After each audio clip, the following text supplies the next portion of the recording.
A British Army paratrooper helmet with a great history. This helmet belonged to a gentleman who was born in Rouen in France and then later moved to the coast in Grandcamp-Maisy, actually in Normandy. And I came across this helmet in his garage hanging on a nail, and it started a real investigation after that as to see whether we could find out what had happened to the helmet and its history. And in the course of the discussions about the helmet, the gentleman wrote down, I have the letter here, he wrote down much of the history that he could remember as a child, and I want to briefly read part of this to you. It starts off, during the war days I was in the northeast of Rouen, also in Normandy, and quite close to one of the dropping zones and other activities. While moving, I found, after unpacking, a long time forgotten British paratrooper helmet. The time involved was probably about the end of 1943 or the beginning of 44. This helmet was typical British khaki colour, and on the left side it has a black and green square badge, which was particularly scratched off on one side. On the leather liner it says BMB number 7 on the right side of the helmet, and on the reverse side of the leather protection was printed in blue ink the name Hammond, no initials.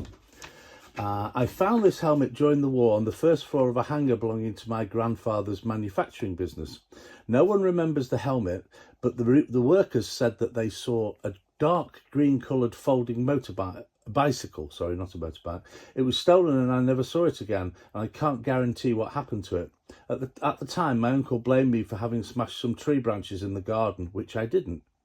So this helmet was found in a farmyard, and the bicycle and probably the owner of the helmet at the time had ended up in a tree or come down in a tree in the gentleman's garden. So onto the helmet now, a superb early pattern British Army paratrooper helmet with the fibre rim on the outside. Interestingly, obviously we know the date that it was used. It was left there in his garden or his farmyard in 1943, late 43, and it has a British divisional sign on, and I think from memory that is something to do with an Irish division, but I assume, I guess it was probably given out as an aid for somebody in the SOE or somebody to sneak into France wearing it, and they didn't really care what the badge was because it was going to be jettisoned the moment they landed. Overall, the helmet's in the original brown colour, chocolate brown colour. On this side, it has some damage on that side of the square insignia. We don't know why. It's obviously been done an awful long time ago. He remembered it at the time, having those marks on it, so I'm not sure why that would be there. But the rim is consistent all the way round, nicely sat onto the helmet, has the original 2 rear pins, retaining pins for the liner, and as you can see, little bits of chippings are coming out on the floor.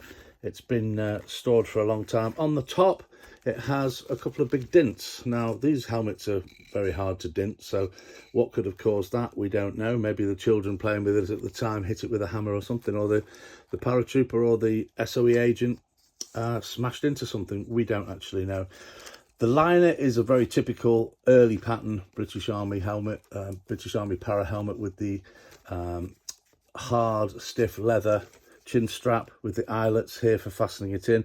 As you can see here, some of the edging, interestingly, been replaced with different colours at some point in its life, or been added to here for extra padding by somebody. But it's the black rubberized material is starting to perish, which is a shame. The white string still there, the tie cord is still there, and the buckles are all in place. It's just a really untouched helmet, and it had never been moved since it went onto the wall of his garage some sort of 20 years before I first saw it. So it's a really interesting sort of snapshot, especially given the history, into early usage of paratrooper helmets. And it also confirms that the SOE people who were using paratrooper equipment and helmets were using the early British Army helmets and not something else to jump into France with. So we just thought we'd share that one. We'd mentioned it in a previous post, and we hoped you'd find that of interest. But the story is everything with it, really, combined with the condition and the quality of it. So I hope you found that interesting, and we'll have some more interesting finds for you soon.